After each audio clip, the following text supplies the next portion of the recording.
Hello there, this is Debbie Heiser, and I am so stinking excited to share this new season 4 with you.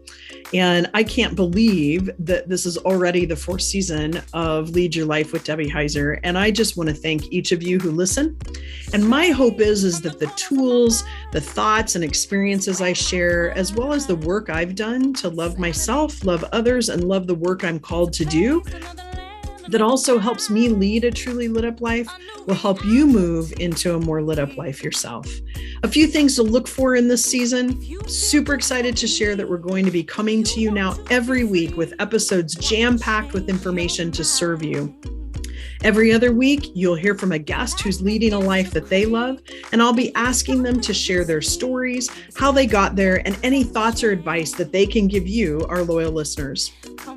We have new music too, and I'm so thrilled to introduce this song called Ride, sung and co-written by my friend, Miss Jackie Wilson. And she, along with her collaborators, Tyler Banks, David DJ Lee, and Chris Renee, are super talented and generous, as this song fits perfectly into the thought of stepping into your best life.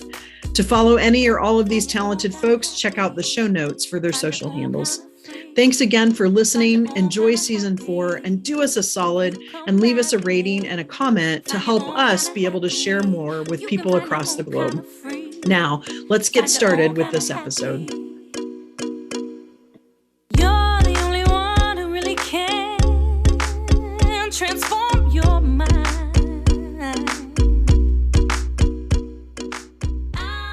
Hey there, welcome back to this episode of Lead Your Life with Debbie Heiser. I am thrilled today to bring to you one of my favorite people that I've had the opportunity and pleasure to work with in my past life. And Marc Golden is joining us today. And I want to tell you just a little bit about how I met Marc, and then I'm going to turn it over to him to let him share what he's doing in this day and age. And Marc and I met, oh my gosh, I don't even remember how many years, nor do I want to say how many years ago this was, Marc. I am going to age both of us when I say it was back in the days when people actually used Yellow Pages. Marc and I worked together in the training department for, I can't remember if it was LM Berry at that time or if we had switched to Sprint. Berry Sprint Publishing, I think, was a hybrid, and then we went to Sprint Publishing and Advertising. So SPA Spot. Yes, so it was LMBDA, I think then, and we went through a whole lot of name changes at that point in time, but it was Sprint Publishing and Advertising. And Marc and I worked in the training department together there and forged a relationship as far as colleagues. And I have to tell you, I've never talked to anyone that is so uplifting and inspirational in the past. And so I'm really looking forward to having Marc on with us to talk a little bit about what he's done since those Yellow Page days. And so Marc, I'm going to turn it over to you to just share with folks kind of what you do in this world from a professional standpoint. Absolutely. Since our Yellow Pages days, it's so funny. I dreamt of we were sales trainers. We were teaching, for lack of a better term, we were teaching tactics to salespeople or strategies to become better salespeople. And I thought, man, this is my dream job. This is what I want to do. This is what I want to do. And I just can't wait. And I love it. And then I got to doing it and I liked it. I don't know that I love it. Sorry, the way you just did that, I thought you were going to drop some kind of bomb. Like, I hated it. The way you're like, and I liked it. I liked it. Yeah, I liked it. But you know what was funny is, you may not remember this, Debbie, but while we were there, I got in a car wreck. I got hit by a drunk driver. I do remember. And it really made me do a whole lot of soul searching. And one of the, I literally, my car got kissed full in the mouth by a super cab Chevy pickup truck. And so when I was in the hospital, I was recovering, and I got back home and I was still recovering. I remember thinking, I gotta make some changes. So I went and bought some life insurance. I went and got a will, a living trust, the whole shooting match, and then there was this issue of, what am I supposed to be doing? And I didn't know what I was supposed to be doing, but the funny thing about the way things work with the way in life is, I believe that God tells us what the next step we are supposed to take in line with his long-term promise. And sometimes we think that we're supposed to take the long-term promise and he's supposed to do the next step. And so that's kind of where I was. And so the message that I got was, you need to go and do your own thing. If you know how to sell, then go sell your stuff. And so I left and I went and started all I could start for a guy with no money and a spare bedroom and table. Started ad specialty business where we sold coffee mugs and logos and t-shirts and all that stuff. And because it's what I knew how to do, it was very similar in my mind to Yellow Pages, and it was easy, and I was able to do it. Sold that company, and when I sold that company, one thing stuck in my brain. I was astonished at how much the business broker got paid. I wasn't upset because I would have never sold it without him. Guy showed up, knocked on the door and said, hey, if I have a buyer, would you be interested? And I'm like, well, what kind of buyer? And so it turned out that he brought me a buyer, and one I would have never found on my own because I wasn't looking. And he got paid at settlement just about more money than just about everybody, except for the seller. And so I was like, I want to do that. And like everybody does in their life when they have an idea of what they want to do, because I love that. I want to do that. Not because the check was big, because he really helped me solve a problem. Yeah. And I figured to do that. And then I left that meeting saying I want to do it. And then I went and bought some stupid retail franchise, because we always know what's in our heart, but then we have this safe mid-ground, which ends up not ever being safe at all. So yeah, you know what, Mark? I relate that to, like, I don't know if you were this way before you did that. And I'm sorry I interrupted you, but I want to. No, I'm glad you did, because I get carried away. Important point. And so then I want you to tell a little bit more about your story. But my son and I were having this conversation that fortunately, but yet unfortunately, the law of polarity, we've been successful in everything that we've done. Now, that's a fantastic thing. Yes. But the problem with that is that on the other side of that, it's because we haven't taken the risk. Right. Like we step into a safety zone where we know we're going to be successful at something versus taking the leap of faith. Exactly. Jump in, like you were talking about earlier, and I want to ask you later, like your definition of faith, but knowing that that step is there and it will come to us, and we'll know which step to take. And so not being risk or being risk adverse allows you sometimes to be successful, but it allows you to stay in the safe zone, which frankly 100%. Is not super fulfilling. The safe zone is awful. I mean, I hate to say that, but excuse me, the safe zone can feel awful. If the thing that you know you were built to do is out there getting done by somebody who's not you. Yeah. And so then you know, okay, I should be doing this thing, and I'm not even making progress towards this thing. And that's when the safe zone becomes very uncomfortable. But thank goodness God has built in some things to nudge us, some discomfort, some shakeups, you remember that book, Whack on the Side of the Head? You know, it kind of prepares you for, really, that's just God helping us course correct when we get off the beaten path. Yeah. And Mark, I do want to kind of just point out to my listeners too, that, you know, Mark and I are faith-based people and we are Christ followers, but as we talk about God and as we talk about faith, please feel free to utilize universe, Buddha, whatever is that for you, yes. Because this show isn't necessarily all about our own faith base, but it's about talking about how whatever faith base you associate with, that you, or if you don't, even faith sometimes means that next step will appear, and having faith in yourself. So I just want to kind of throw that out there, because sometimes people can get caught up in semantics. So thank you. Absolutely. Thank you for reminding me to get what you need, folks. You know, my dad used to say, boy, eat the fish and throw away the bones. And so get the fish for yourself, and whatever you can't use, just toss it out. But you know, I think I owe it to you to be authentic and tell you who I am, but you don't owe it to me to take 100% of what I say. So I will definitely move forward. Know this, whoever is listening to this, I'm talking to you because I love you. And if you can get something from my experience that helps you, well, then take it. And the stuff that doesn't help you probably didn't help me either. So just okay. Yeah. So Mark, so you sold that business, you decided you wanted to become a broker. What happened next? Well, what happened next was, I remember the cash flow was slow in that business. And I thought, the next business I have, I want money coming in every day. So I went and I bought 2 sneaker franchises, the same franchise, but 2 locations. I bought one, and because they make you buy all their stuff, their signs and their company and their realtor and all this, I mean, they're just sucking money out of your pocket left, right, and center. It was taking forever for this thing to get built at a now defunct Bannister Mall. And so while I was waiting for that to be built and losing all my money, I was like, I got to do something for some income. Yeah. So I drove down the road to St. Louis and I bought one of their existing corporate-owned stores. and got that up and running so that I would have income. Yeah, that wasn't brilliant. It felt brilliant at the time, but it was not. So anyways, I did this and it just wasn't working. So I bought some more stuff. I bought a couple of restaurants, and the restaurants were doing good, but the shoe stores were doing bad. And the problem was not that shoes are bad and pizza is bad, or the problem is that it wasn't my path.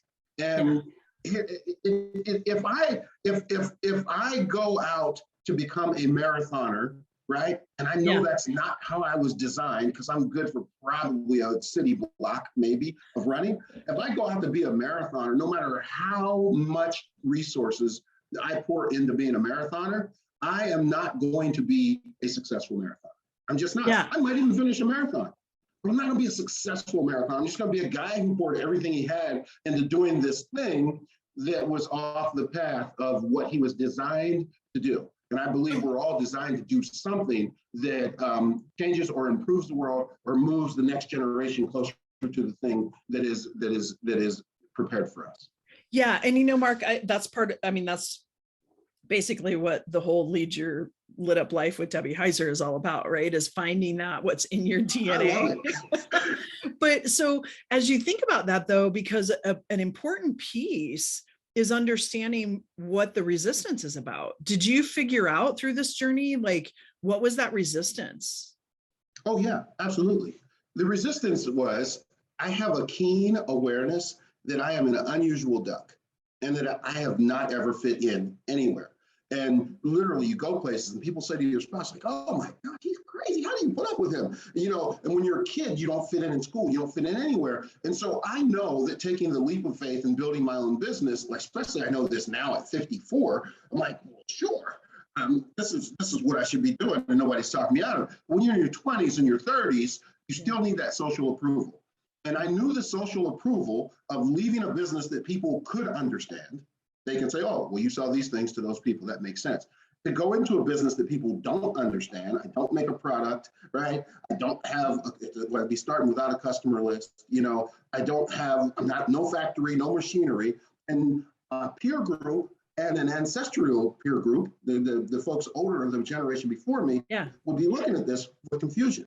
And I didn't want to have any more of those uncomfortable, I hate to say it, in-law conversations, and so I just said, okay, let me just go do something that makes sense. It's easy to explain. I'll open a store. Everybody gets that. Well, the problem is I was operating in an age that had already gone by us. It's the beginning of the internet, the distribution age, which was where Walmart got big and all those things had come and gone. The agricultural age came and went a century ago. And so here we are moving into this information age, right? And I'm trying to go backwards to make people happy that ain't even thinking about me, Debbie. And we're not thinking about me. And so it's my own stuff. But, I love that you talk about leading your best or most lit up life, because when you are being responsible for turning that light on, that's me pulling the lamp deal, what people think and say doesn't matter. It never mattered. Learning that it doesn't matter is a game changer. Yeah, Marc, do you remember, and I don't know if you do or not, so I'm kind of putting you on the spot here, but was there a certain point where you kind of had a light switch go off that said, you know what, why am I worried about what all these other people think about? Absolutely. Absolutely. It was 2006. I knew you would know exactly when it was. Yeah. It was actually 2007, my apologies. But what happened is, it's real simple. It was, I had tried some things entrepreneurially with mixed results. Some worked really well, some not so great. And I was working for a car dealership as a sales manager. The owner of the dealership knew my family very well. And my oldest brother was the general manager. And we did great. We got great results. The place was doing better than ever did in his life. And my nephew got in a car wreck and was in intensive care. And he ended up not surviving. But the night that he passed away, I sat in the hospital with him for a good hunk of the night. And I called one of my salesmen and said, hey, would you go open this door tomorrow? Because I'm going to be a little late. I'm going to have to run home, change, shave, and get to work. So I got to work at 9:15 and we opened at 9 o'clock. And the owner of the store, who knew what we were going through as a family, this had been 3 days of just pure hell, he knew what our family was going through. He was waiting for on the stairs, and he said, I understand that you have a business. I mean, I understand that you have a situation, but we have a business to run. We open at 9 o'clock. Wow. And so I knew right then that what am I doing giving my gifts away to people who don't care anything at all about me? And I went into my office and I closed the door and I sat down and I wrote something. Can I share what I wrote?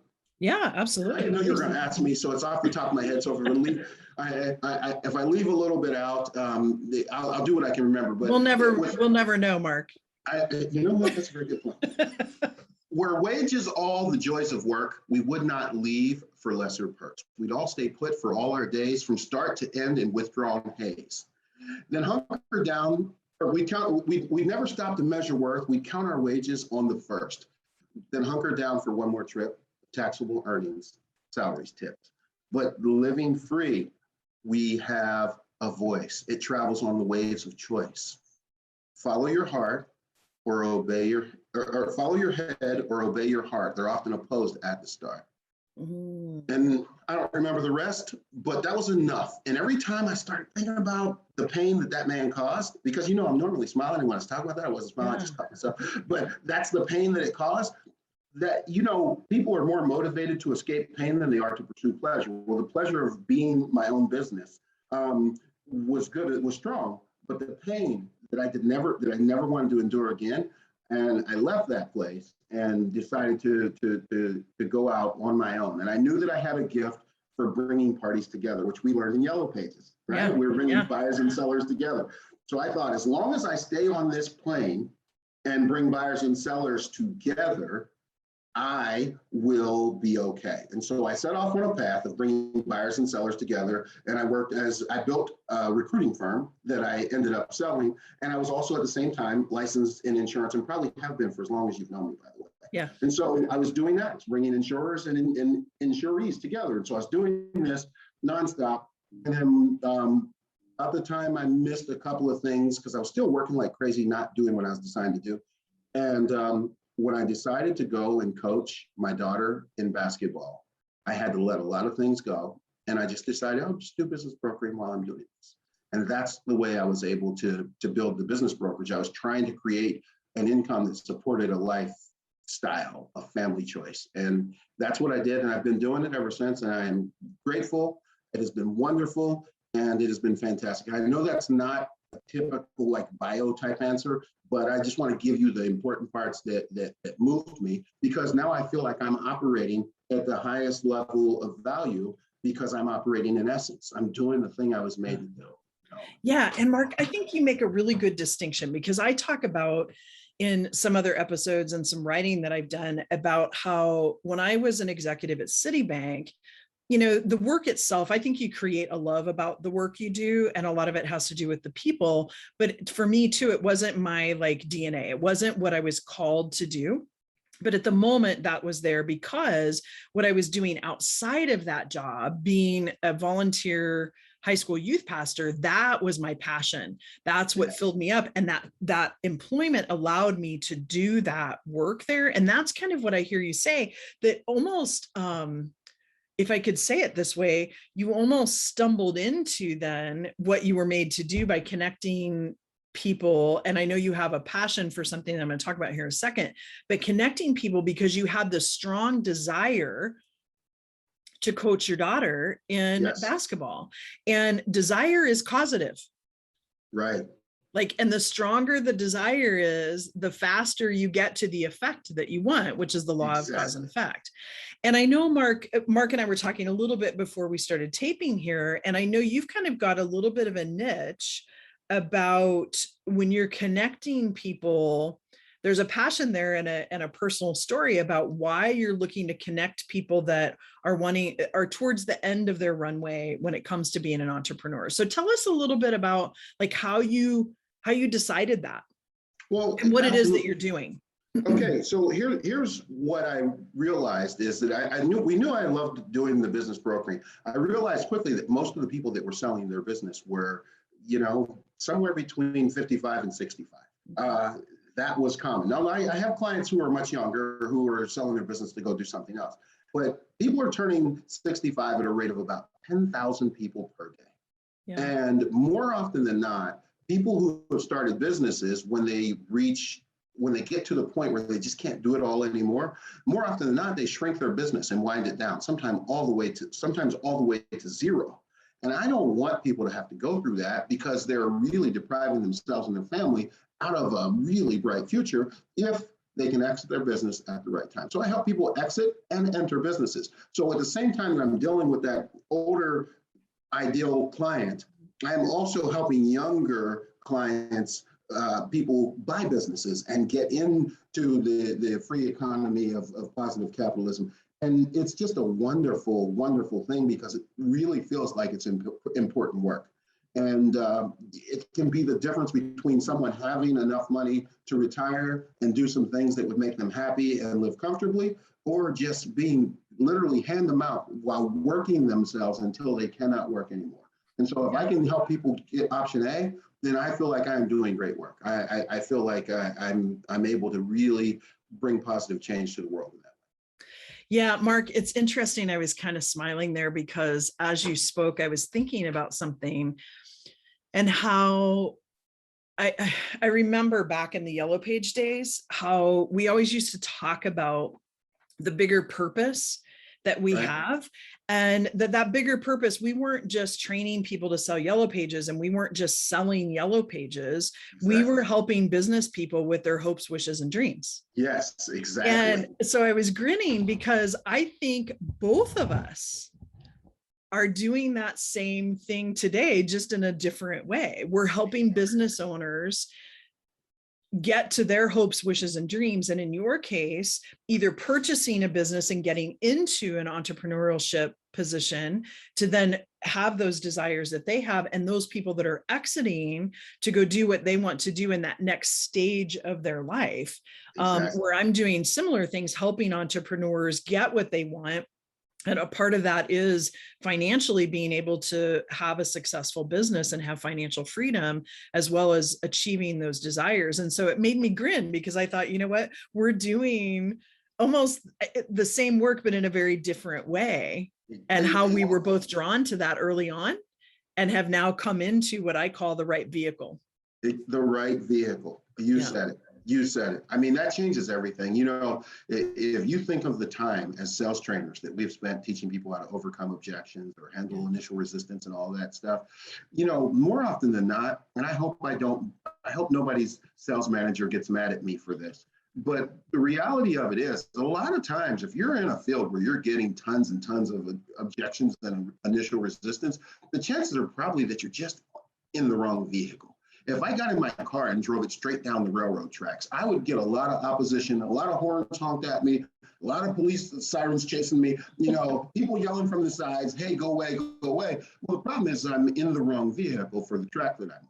And I think that when doing what you're doing, Debbie, I'm pointing at your picture, doing what you're doing, Debbie, and doing what I'm doing, and being in the right vehicle, we meet so much less opposition, and there's so much less resistance, and there's not some series of objections, because who's going to go to the doctor and say, doctor, I'm having chest pain, and the doctor says, well, let me see if I can help you, and the person goes, no, get away from me. Well, nobody does that.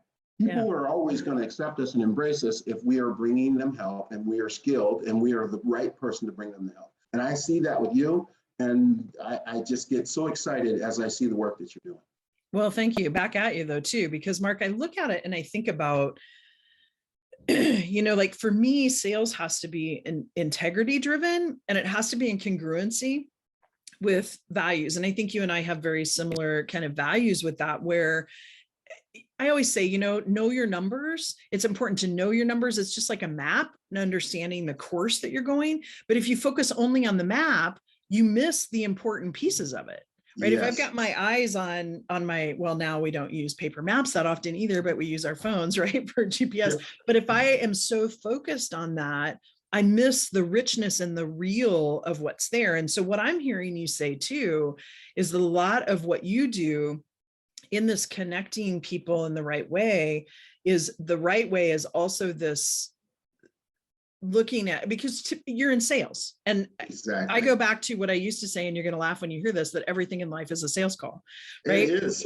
Yeah, we're all influencing all the time. And so when we look at that influence, I look at you and think, what you're doing is you're influencing people not to put money in your pocket. That's a byproduct of what you do. Exactly. But ultimately, what you're trying to do is connect the right people so that those people that are exiting a business that they've grown and built throughout their lives potentially, and it's almost like their baby, right? That they're letting this go and wanting it to go to someone else that, and I mean, occasionally people are just like, I'm so done with this, I don't care. Yeah. Right? Like, I just want the money from it. But, you know, the 80-20 rule, most of the people that you're dealing with, it's like passing off this legacy that they're then someone else is purchasing to create an additional legacy. And to me, that speaks volumes. And to me, knowing you, that seems to be so in congruency with your integrity and your character. Thank you. You're welcome. You know what? I love it, which is, you know, my first test. That's how I know. Do I love it? You know, it really is. You think about it. If you work in sales, you sell something, you don't love it, you'll be okay. You might make a living. Yep. Yeah, you carve out a paycheck. But man, when you love it, you can't wait to have your next conversation about what you're doing. And, you know, I've been blessed that I've been given an opportunity to do what I love without the clock running out on me while I was out doing stupid fake safe stuff. So I encourage, if you have your viewers are thinking, I really want to go do the thing I love, but I'm a little afraid, man, just love it past the fear and jump in anyways. Because once you decide that you're going to pursue your entrepreneurship, you couldn't be with a better mentor and helper than Debbie Heiser. And I know you didn't pay me to say that, Debbie, but I'm speaking from personal experience. And when I became a trainer, and you might not want me to tell this story, but I'm telling it anyways. When I became a trainer, I had to go out and do an audition. I was like, man, why are they making me audition? I know I'm good on, I'll be fine. Then I went out and they gave me all these materials and I had to learn them. And I stood up and I was like, when you approach the prospect. And I was like, it was awful. It was it hurt me to hear myself delivering this presentation.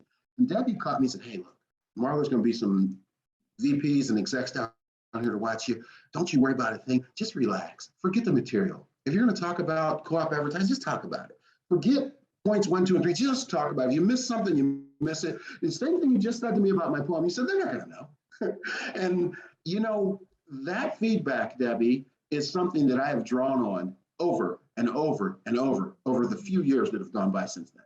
But that is the kind of help you're going to get, because that feedback has helped me find success in my business that I would have never been able to find otherwise. So I do thank you. Well, thank you, Mark, the consummate salesperson. Thank you.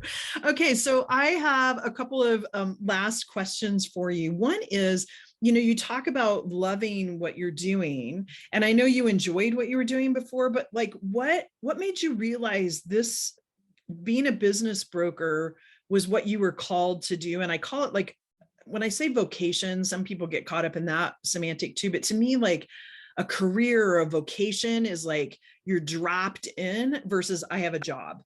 Right. And so what made you know that this was what you were meant to do? Well, I've always known that I was supposed to work in sales, not always, but most of my adult life. I've always known that. Yeah. And so I was trying to put these things together. I need something that I love.